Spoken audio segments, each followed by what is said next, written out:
Senhor Jesus Cristo, segundo Lucas.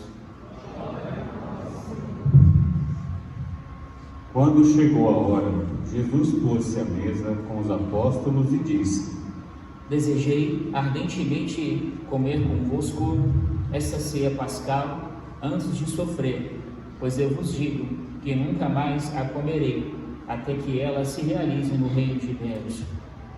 Então Jesus tomou o cálice, deu graças a Deus, e disse: Tomai este cálice e reparti entre vós, pois eu vos digo que, de agora em diante, não mais bebereis do fruto da videira, até que venha o reino de Deus. A seguir, Jesus tomou um pão, deu graças, partiu-o e deu aos discípulos, dizendo: Isto é o meu corpo, que é dado por vós. Fazei isto em memória de mim. Depois da ceia, Jesus fez o mesmo com o cálice, dizendo: Este cálice é a nova aliança no meu sangue, que é derramado por vós. Todavia, a mão de quem vai me entregar está comigo, nesta mesa. Sim, o Filho do Homem vai morrer como está determinado, mas ai daquele homem por meio de quem ele é entregue. Então os apóstolos começaram a perguntar uns aos outros qual deles haveria de fazer tal coisa. Houve também uma discussão entre eles sobre qual deles deveria ser considerado o maior. Jesus, porém, lhes disse: Os reis das nações dominam sobre elas, e os que têm poder se fazem chamar benfeitores. Entre vós não deve ser assim. Pelo contrário, o maior entre vós seja como o mais novo, e o que manda como o que está servindo. Afinal, quem é o maior? Quem está sentado à mesa ou quem está servindo? Não é quem está sentado à mesa? Eu, porém, estou no meio de vós, como aquele que serve. Vós ficastes comigo em minhas provações. Por isso, assim como o meu Pai me confiou o reino, eu também vos confio o reino. Vós havereis de comer e beber a minha mesa no meu reino, e sentar-vos em tronos para julgar as 12 tribos de Israel. Simão, Simão, olha que Satanás pediu permissão para vos pereirar como trigo. Eu, porém, rezei por ti, para que tua fé não se apague. E tu, uma vez convertido, fortalece os teus irmãos.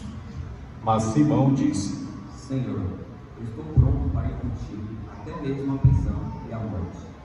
Jesus, porém, respondeu: Pedro, eu te digo que hoje, antes que o galo cante, 3 vezes tu negarás que me conheces. E Jesus lhes perguntou: Quando vos enviei sem bolsa, sem sacola, sem sandálias, faltou-vos alguma coisa? Eles responderam: Nada. Jesus continuou: Agora, porém, quem tiver bolsa deve pegá-la do mesmo modo. Quem tiver uma sacola e quem não tiver espada, venda o manto para comprar uma. Porque eu vos digo, é preciso que se cumpra em mim a palavra da Escritura. Ele foi contado entre os malfeitores, pois o que foi dito ao meu respeito tem de se realizar. Mas eles disseram: Senhor, aqui estão 2 espadas. Jesus respondeu: Basta.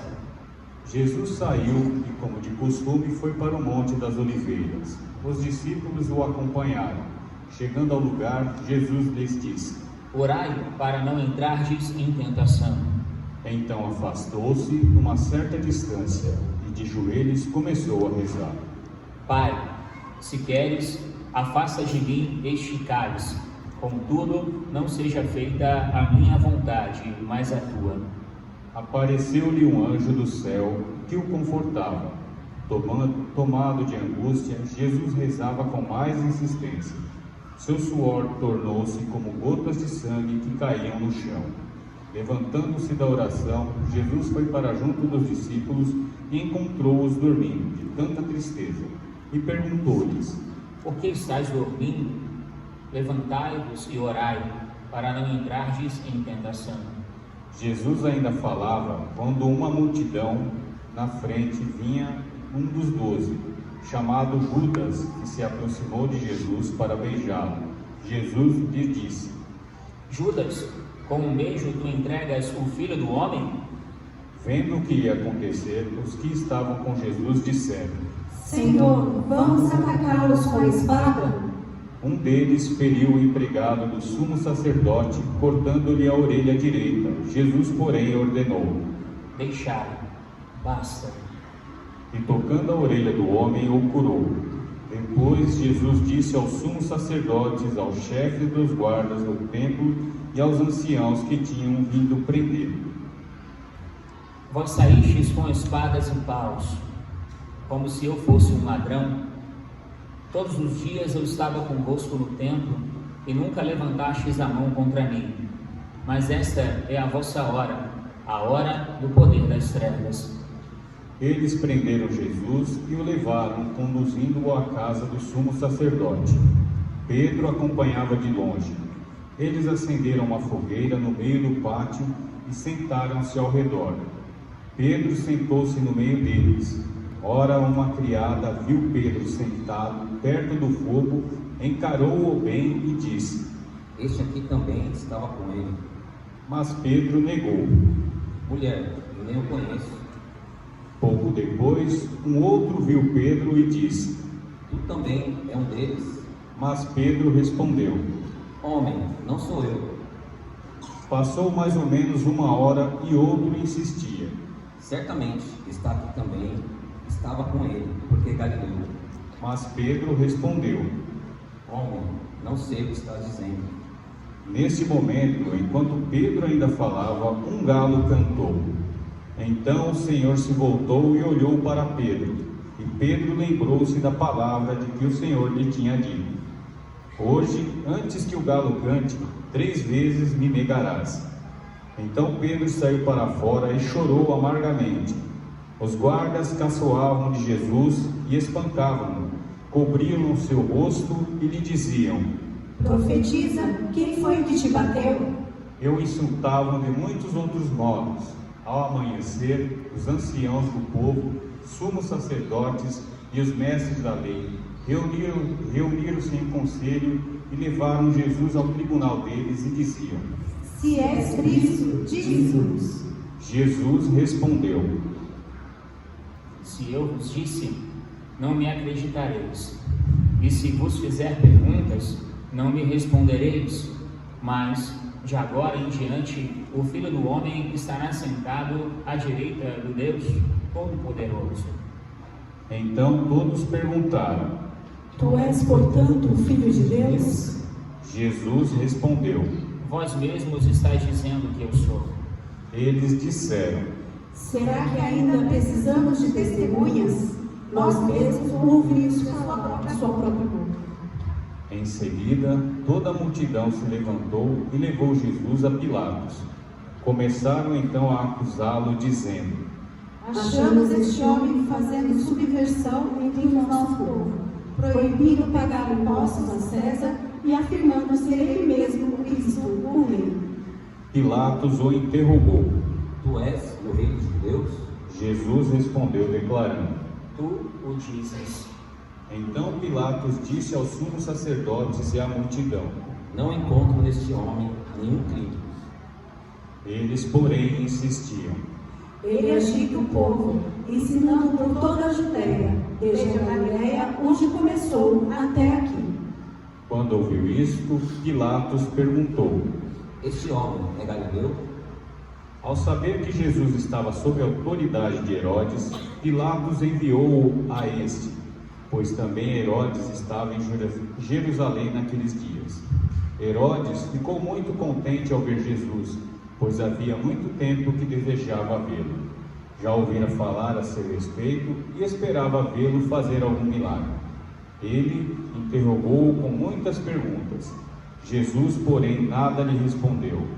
Os sumos sacerdotes e os mestres da lei estavam presentes e o acusavam com insistência. Herodes, com seus soldados, tratou Jesus com desprezo, zombou dele, vestiu-o com uma roupa vistosa e mandou-o de volta a Pilatos. Naquele dia, Herodes e Pilatos ficaram amigos um do outro. pois antes eram inimigos. Então Pilatos convocou os sumos sacerdotes, os chefes e o povo e lhes disse: Vós me trouxestes este homem como se fosse um agitador do povo. Pois bem, já o interroguei diante de vós, e não encontrei nele nenhum dos crimes de que o acusais, nem Herodes, pois o mandou de volta para nós. Como podeis ver, ele nada fez para merecer a morte. Portanto, vou castigá-lo e o soltarei. Toda a multidão começou a gritar: Fora com ele! Solta-nos Barrabás! Barrabás tinha sido preso por causa de uma revolta na cidade e por homicídio. Pilatos falou outra vez à multidão, pois queria libertar Jesus, mas eles gritavam: Crucifica-o! Crucifica-o! E Pilatos falou pela terceira vez: Que mal fez este homem? Não encontrei nele nenhum crime que mereça a morte. Portanto, vou castigá-lo e o soltarei. Eles, porém, continuavam a gritar com toda a força, pedindo que fosse crucificado.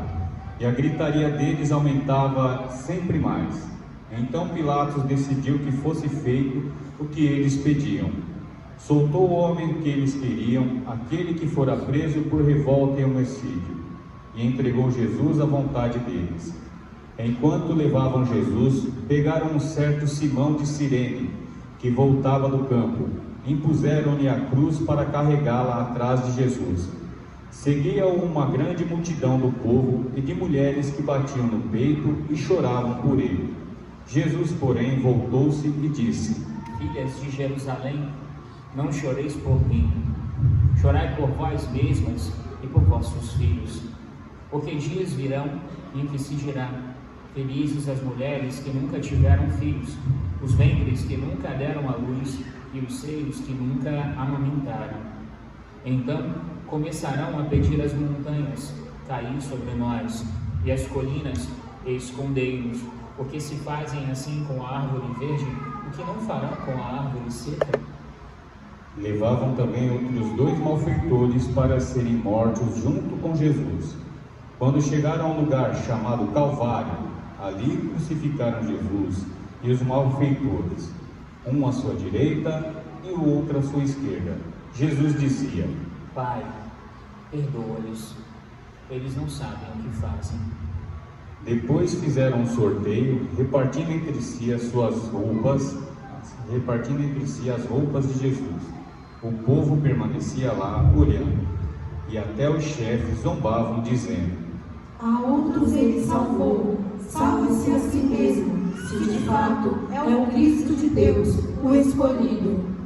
Os soldados também caçoavam dele, aproximavam-se, ofereciam-lhe vinagre e diziam: Se és o rei dos judeus, salva-te a ti mesmo. Acima dele havia um letreiro: Este é o rei dos judeus. Um dos malfeitores crucificados o insultava, dizendo: Não és o Cristo? Salva-te a ti mesmo e a nós. Mas o outro respondeu, dizendo: Nem sequer temes a Deus, tu que sofres a mesma condenação. Para nós é justo, porque estamos recebendo o que merecemos, mas ele não fez nada de mal. E acrescentou: Jesus, lembra-te de mim quando entrares no teu reinado. Jesus lhe respondeu: Em verdade, eu te digo, ainda hoje estarás comigo no paraíso. Já era mais ou menos meio-dia, e uma escuridão cobriu toda a terra até as 3 horas da tarde, pois o sol parou de brilhar. A cortina do santuário rasgou-se pelo meio. Jesus deu um forte grito: Pai, em tuas mãos eu entrego o meu espírito. Dizendo isso, morreu.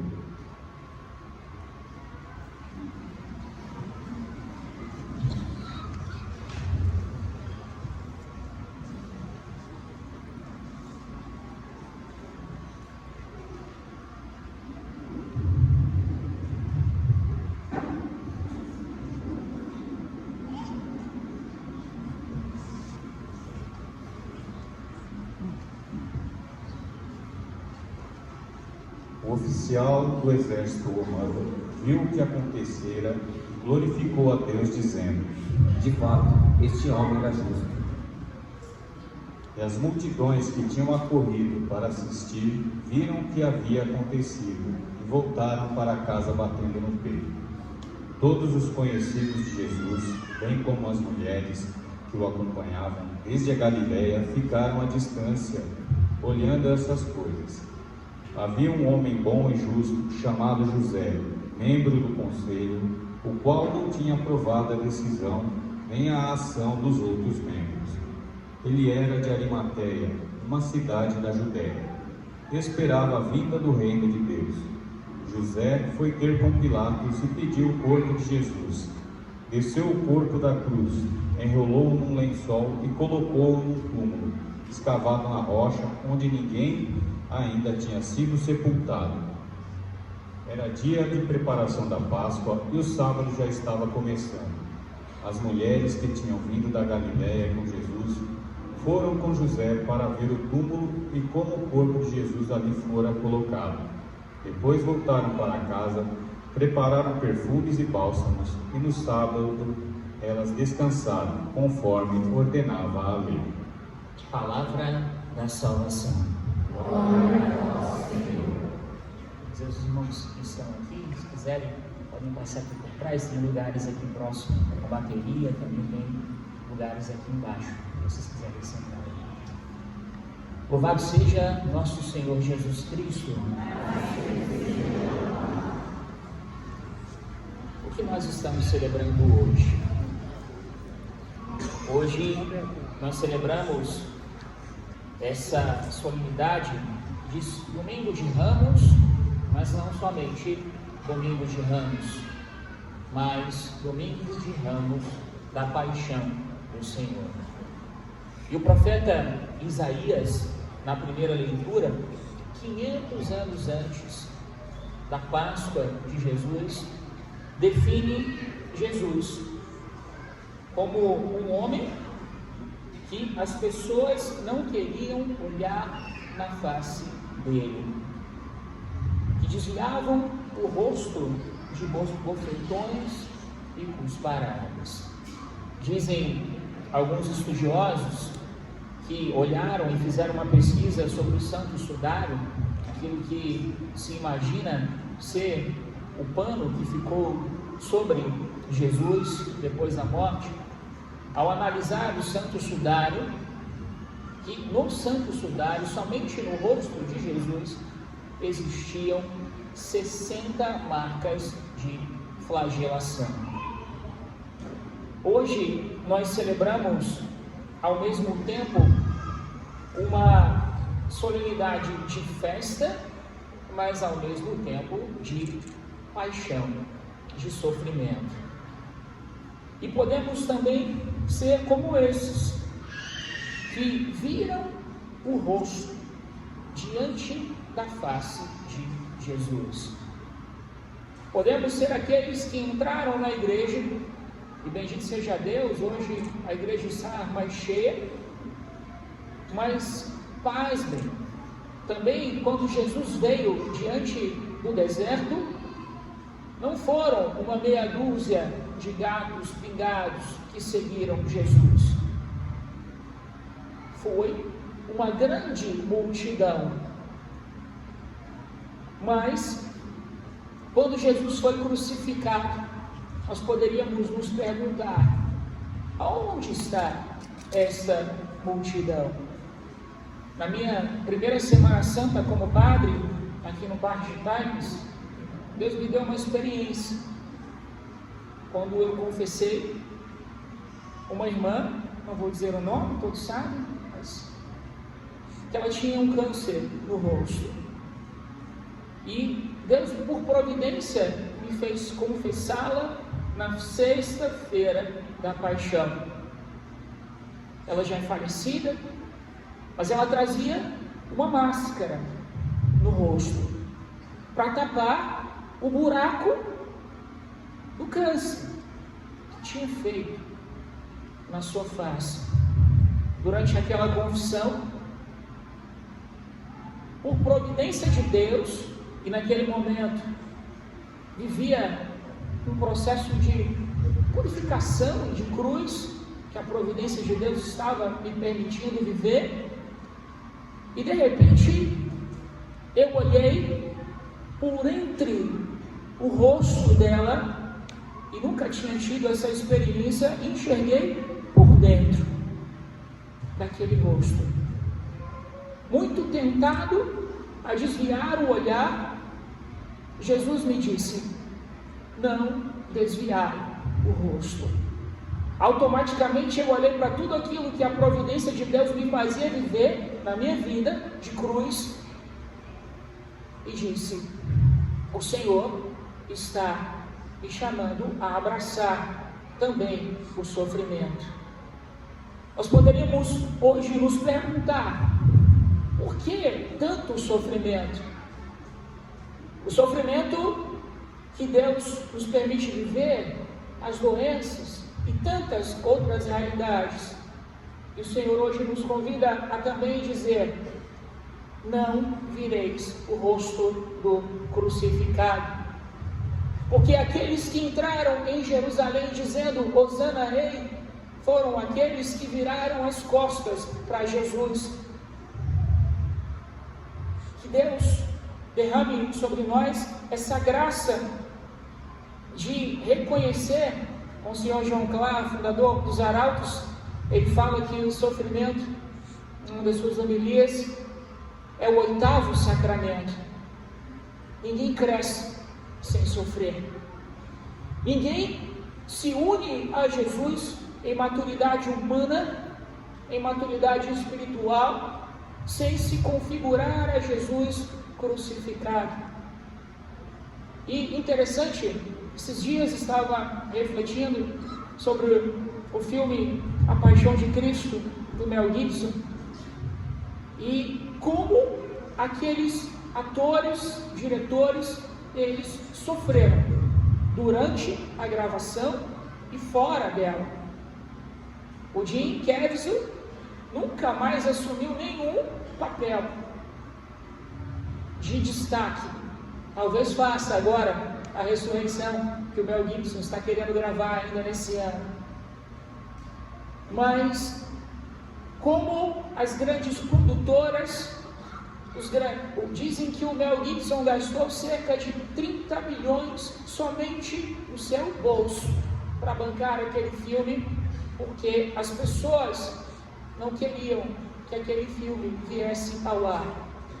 Durante as gravações caíram raios, as pessoas sofreram.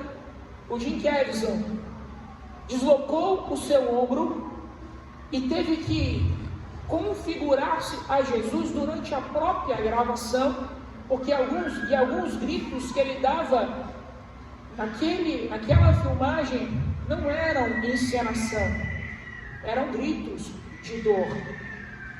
E alguns acusavam o Mel Gibson de fazer uma alusão ao sofrimento e perguntavam: é cruel demais, como se fosse uma encenação que não condizesse com a realidade.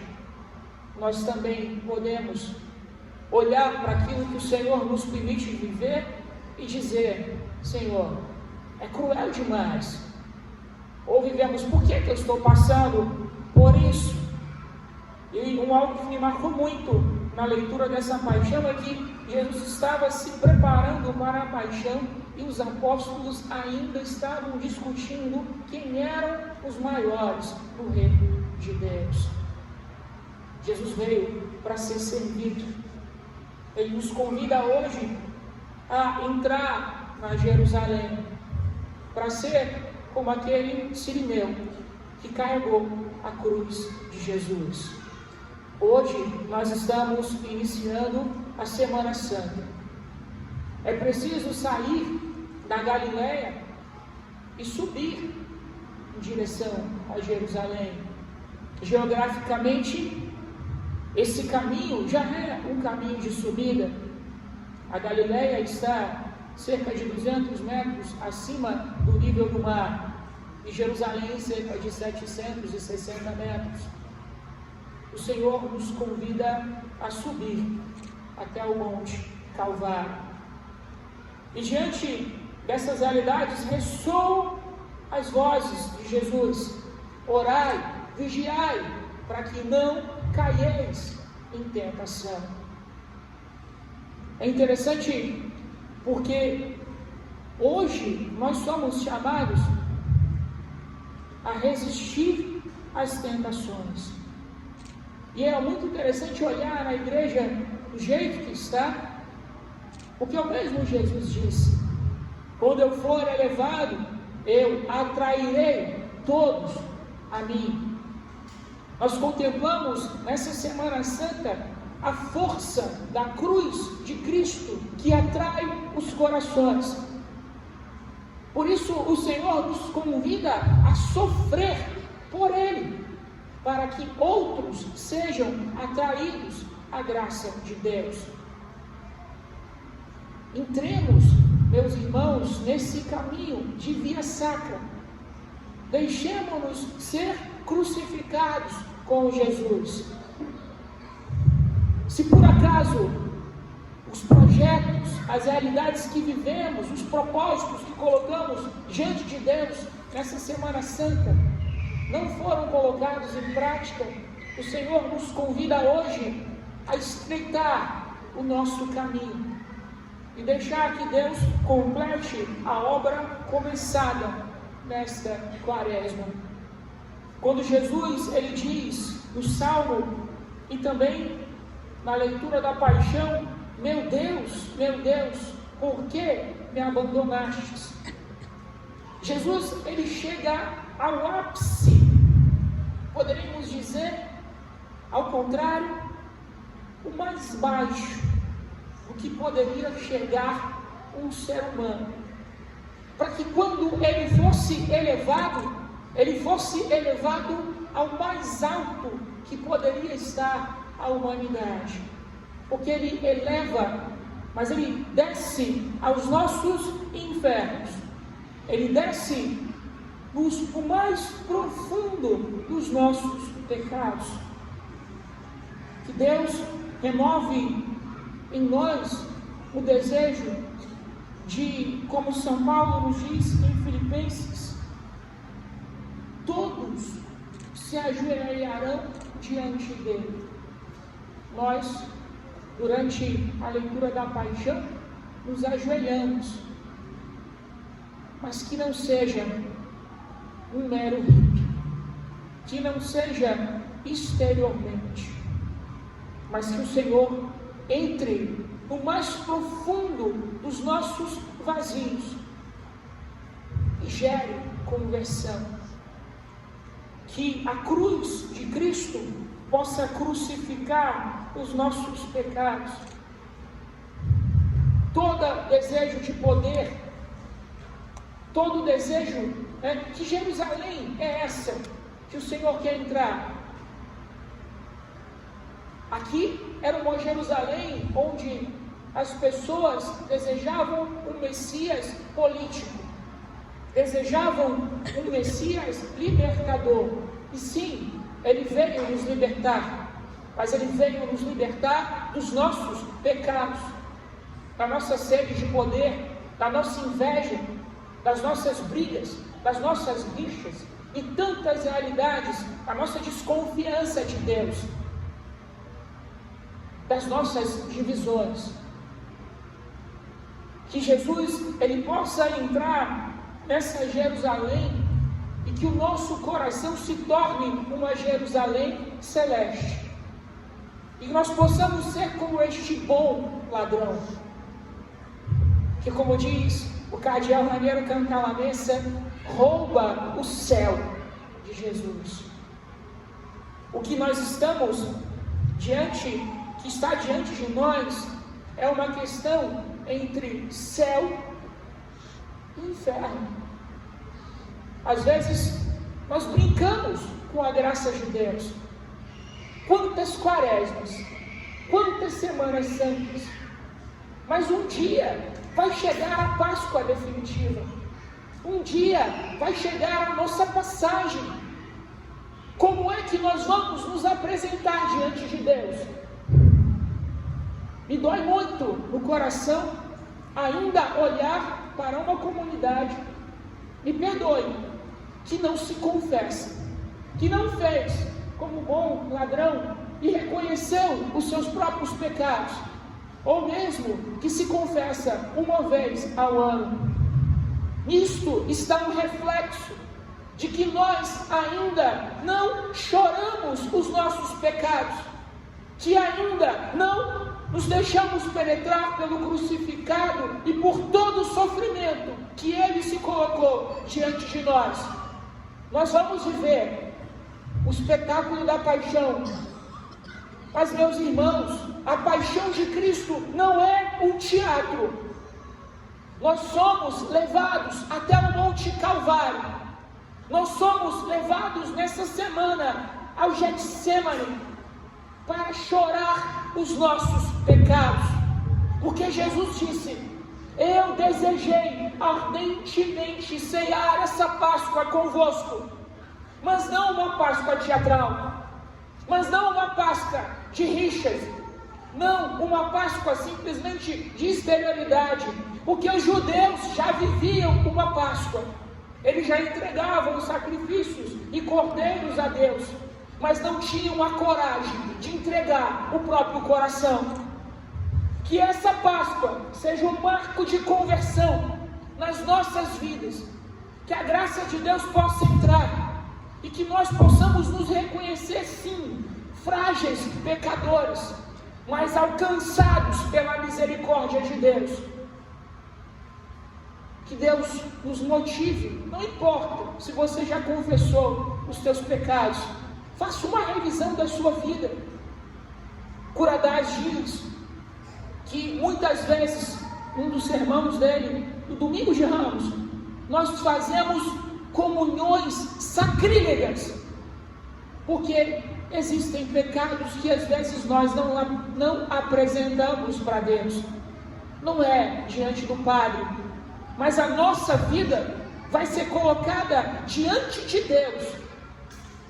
Santa Brígida teve uma visão do julgamento da alma, e naquele momento ela via o demônio como testemunha de acusação, anotando todos os pecados da alma, colocando e acusando aquela alma e exigindo que aquela alma fosse para o inferno.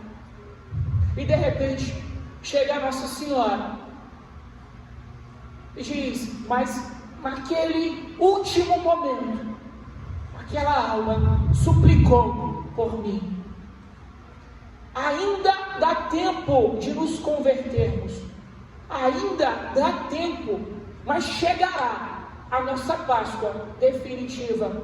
E eu pergunto, meus irmãos, como vamos nos apresentar diante de Deus? Conseguiremos ouvir isso que Jesus disse ao bom ladrão? Ainda hoje tu estarás comigo no paraíso. Louvado seja nosso Senhor Jesus Cristo. Amém.